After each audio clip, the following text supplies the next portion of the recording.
সংগ্রাম করেছেন সেই পার্টি ওই বিকৃত মানসিকতার যারা পোষণ করে তারা আমাদের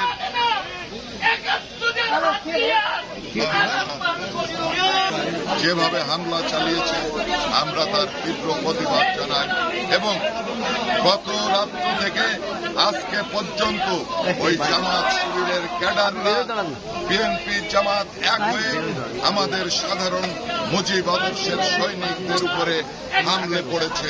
প্রিয় বন্ধুগণ, ৫ তারিখের পরে শত শত মানুষকে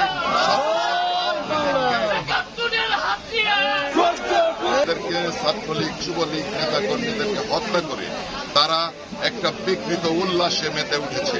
আজকে শেখ হাসিনাকে হত্যা মামলার আসামি করা হয়েছে, বিভিন্ন মামলার আসামি করা হচ্ছে, কিন্তু ৫ তারিখের পর থেকে যে হত্যাগুলো হচ্ছে তার বিচার কার বিরুদ্ধে হবে, তার মামলা কার বিরুদ্ধে হবে, ওই ইউনুসের বিরুদ্ধে হবে নাকি গোটা বিরোধী আন্দোলন যারা করেছে তাদের বিরুদ্ধে হবে।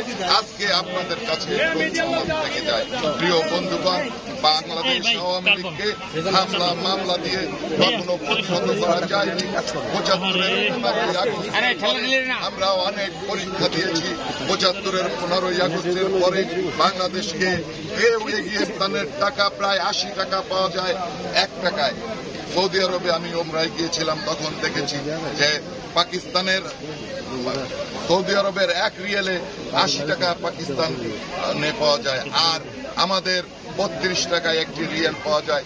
এই যে ব্যবধান, বাংলাদেশকে যে সামনের দিকে এগিয়ে নিয়েছেন সেই অবস্থান থেকে আজকে বাংলাদেশকে পিছিয়ে দেওয়ার অপচেষ্টা চলছে। এই অবস্থার সাথে বাংলার সাধারণ মানুষ মেনে নেবে না, মেনে নিতে পারে না।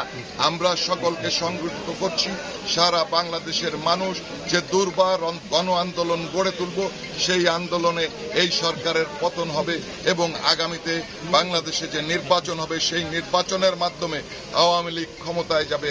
আপনারা দেখেছেন এত নির্যাতন উৎপীড়নের পরে গত রাত্রে কিভাবে ওই ধানমন্ডি ৩২ নম্বরের সামনে নারী পুরুষ সহ সকলে একত্রিত হয়েছেন।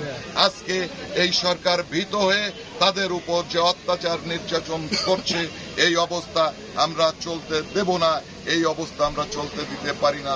অচিরেই আমরা সংগঠিত হয়ে ওই ঢাকা অভিমুখে মার্চ করব। জয় বাংলা, জয় বঙ্গবন্ধু।